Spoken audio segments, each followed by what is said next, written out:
Oi, eu sou a Bela, da Bela na Agulha, e nesse curso eu quero te ensinar a fazer essas borboletas de microcrochê.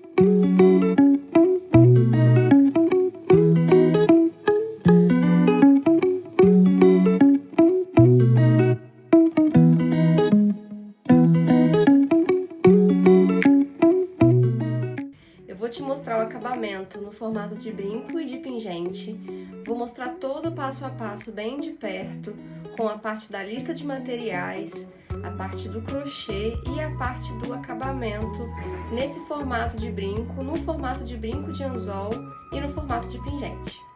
Tem versão para destros e para canhotas, tem um PDF de apoio com a receita da peça, tem lista de materiais com links de sugestões de fornecedores, então você pode ficar tranquilo que você vai ter todo o suporte para poder aprender a fazer a sua borboleta. Vamos lá? O que você está esperando?